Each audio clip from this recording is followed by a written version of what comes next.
Nothing like nature to put it all back into perspective. Always resets my groove in a snap. Very, very quiet. I don't know why I'm whispering, but Merry Christmas to me.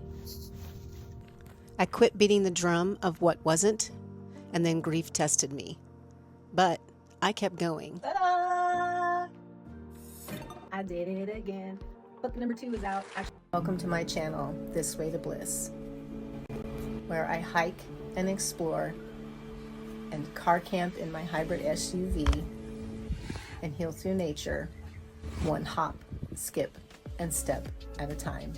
Hi, I'm Candace Shea Frazier. This is my story of growing through grief instead of giving up, resetting my nervous system, and breaking my addiction to chaos and confusion.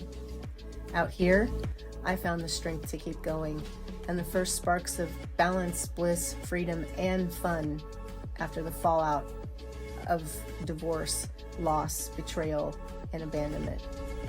I have so many adventures to share, so make sure you like, subscribe, and share with your friends. December 2022 felt like a threshold. I was learning how to stop leaking energy and stop beating the drum of what wasn't, and start becoming the creator of my own reality. And nature helped me remember as well as presence. She's trying to help me work, or so she thinks. I'll explain more of what I'm doing here in a little bit. And yes, she's half in my shirt, half out. A snowstorm had come through, so I wanted to go check it out. And while I was standing here panning over the view of the snow, I had this sense of I was learning to savor what was here, not focusing on what wasn't.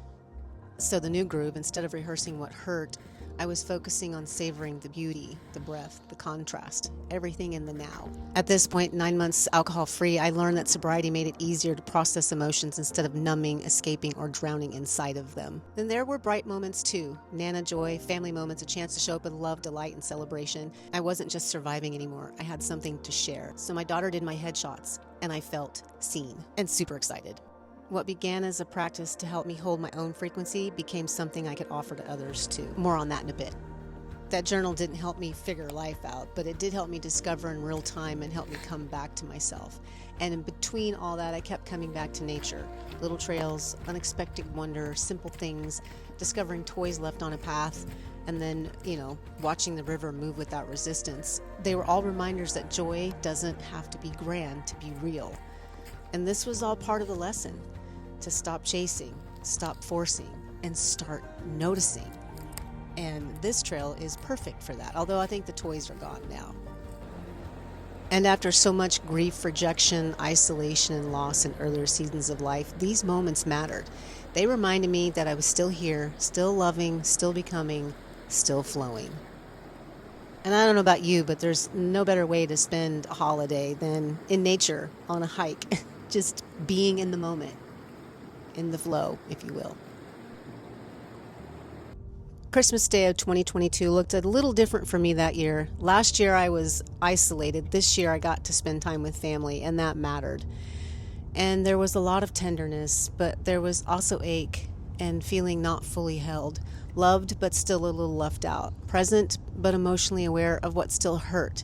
So later that day, I did what had become sacred for me. I took myself on a road trip to nature. And it was epic, as you will see here in a moment. You can pack your bags, cause we're headed on vacation. Throw them in the back, on to our destination. Don't forget your toothbrush, and you don't need no makeup. Unless you want it, baby, that's fine with me. Headed on a road trip, let's go, let's go. Washing every town we dip on the past. You're in charge of the tunes, just skip the ones that make the time just fly on by.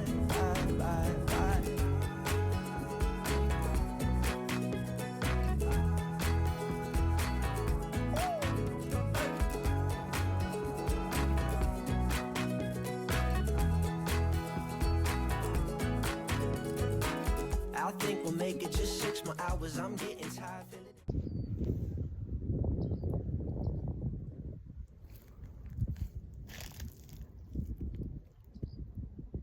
This is where I was learning to reset my groove, not by pretending pain didn't exist, and not by bypassing grief or loneliness, but by choosing again and again what I would nourish: appreciation, intention, presence, breath, beauty. Oh, so much beauty in nature.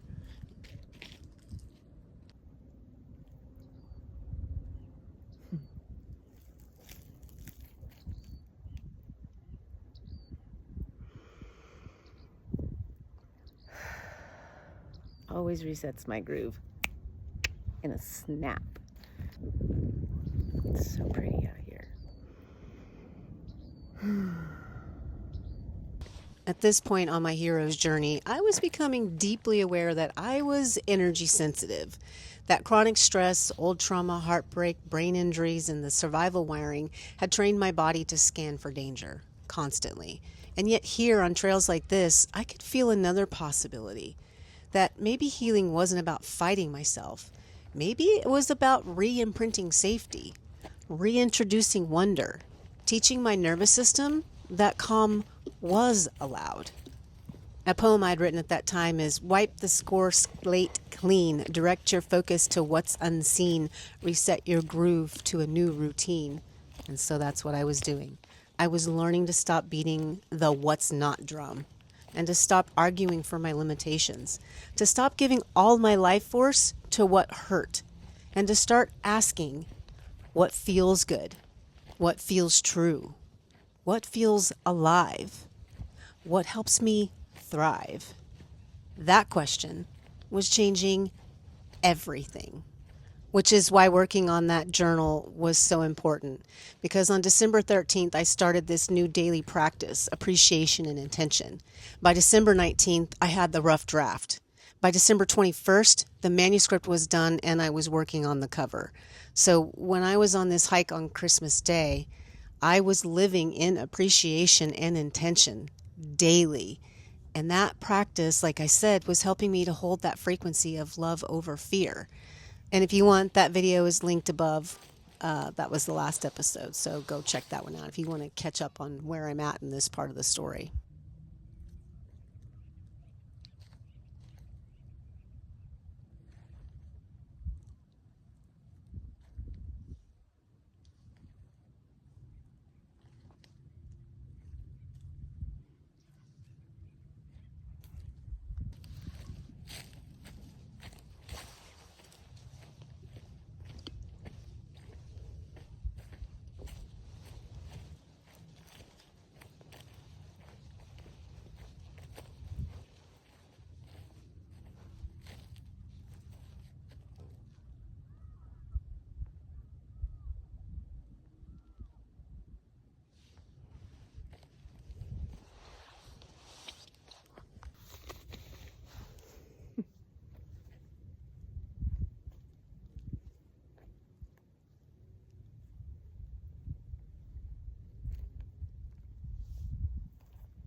Very, very quiet. I don't know why I'm whispering, but Merry Christmas to me. So if you're someone that's struggling with moving through grief, the one thing that changed it for me was just getting up and picking a place to go explore, and doing so with childlike wonder and being focused on what's right now instead of the ow, what's wow. And I can't tell you how many times I found myself doing exactly this to alchemize the pain. And along the way, I discovered peace. And wow, I want that for you too, because I know how heavy it is to sit with grief and loss and rejection and abandonment and all of that pain. It sucks, but it doesn't have to. We can empower and fill our cups in a way that helps us. And bonus points for doing it in nature, because it helps you to re-regulate your nervous system and rewire the survival programming. So interesting how that branch broke off of that tree. Just wow.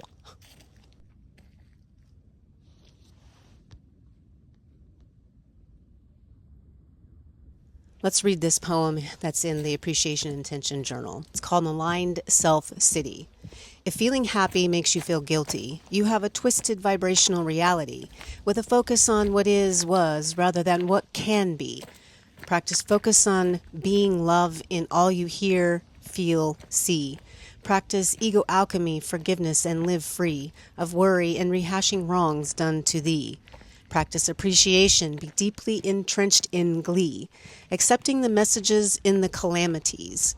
Have self-forgiveness, deflate animosity, inflate curiosity. Adopt an empowered now philosophy to recalibrate your vibrational reality. Be embraced in self-love, relinquish self-pity, celebrate your arrival at aligned self-city. Every time I read that, I can't help but giggle because I wrote that. And it was just putting together this sense of like, man, this is where I'm at, but this is where I want to go. So my poetry is a fusion of moving from what some folks call the 3D ego into the 4D transitional bridge to get into the 5D heart. Silence.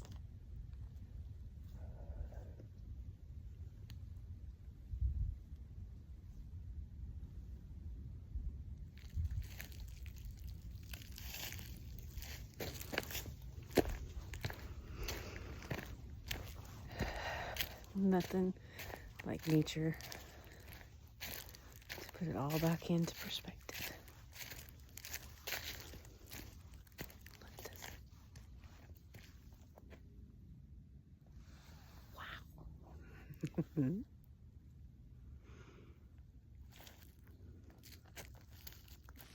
Two things I love most about this trail. One, the beauty of the greens and the browns and the golden sunsets. And two, the peacefulness. It is so serene and tranquil. It is exactly what a dysregulated nervous system craves. And it teaches you how to embody being in the now and focused on what's wow. I mean, how could you not? It's so freaking pretty.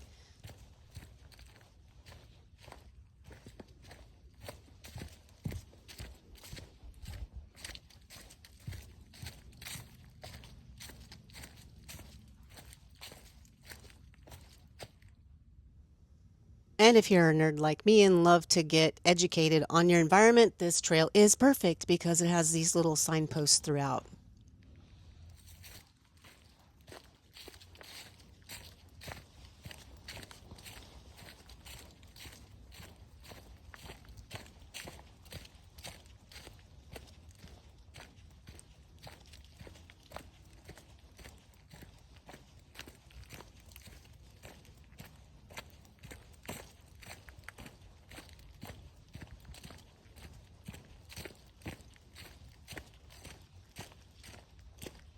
So green and lush. Oh my goodness.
Okay, I gotta go back. There was these cute little mushrooms. I want to go check them out. And I believe this is what they call land snorkeling when you're just exploring everything on the land like you would if you were exploring a coral reef. Like, so cool.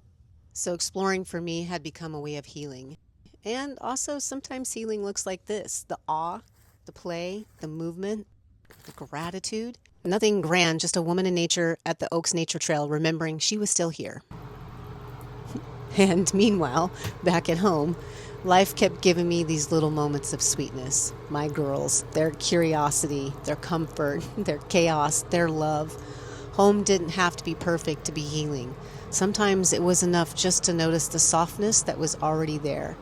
And I don't know about you, but watching kittens is never a dull moment, because they're kind of like me in this moment. They're discovering their world and who they are in it, where they're safe, and what makes them happy, just like I was, as I was learning how to rediscover and know thyself. But even more so, opening my heart and allowing love back in, because I had endured a lot of loss. And these girls, they helped heal that part of me. And, they got to do workouts with me. The day after Christmas, my frequency dropped, but I got in my passion and purpose and pulled out of it. Okay, I'm going to talk really fast because I don't have much time. But if you're living in a vibration of fear, you're living in hate, scorn, pride, anger, antagonistic, all of this. So you're bereaved, you're broken down, you're demanding, you're anxious, depressed, blaming, shaming, hopeless. This is where disease comes in. Or here. Because here's what it is. It's the human levels of consciousness. So if you're down here and you're living in this state, can you see where my parents were living? And the key to transcending is accepting it and forgiving and finding meaning in it. And then stepping out in passion with your soul's purpose and following the synchronicity and extraordinary outcomes, living in an illuminated mind. Sorry, I'm talking fast. I'm tripping over my words. To create heaven on earth. Otherwise, you're living in a state of hell, purgatory, suffering, mental illnesses. This was where my family was. Then the month turned. December 28th, I woke from a dream with my stepdad in it, and when I got up, I found he had suffered a stroke and was in the ICU and gone 2 days later. In the dream, he said, "Don't be sad and don't cry." Ta-da! The call made the dream make sense.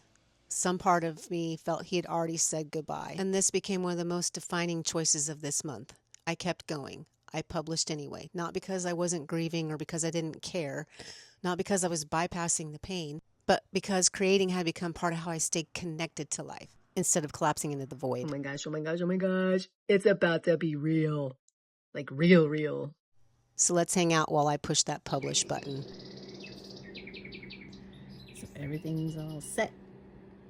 And there's something poetic about it now. December 13th, the practice began. December 31st, the journal was born. What started as a way to help myself stay in appreciation and intention became an offering, a reminder that even in grief, we can still choose what we plant. Yeah! Bam, baby! I did it again. Book number 2 is out. Actually, it's a journal, and it's for appreciation and intention journaling so that you can create a healthier environment to harvest your happy rather than hijack it. Want to know more? Stay tuned. I'm so excited. Get ready to turn your frown upside down. This journal is the simplest way to shift a negative focus and discover for yourself the benefits to applying the power of positive and intentional living to improve your physical, mental, and spiritual health. For the love of your happiness, grab your copy now. And the new year did not arrive gently. January came in like a flood.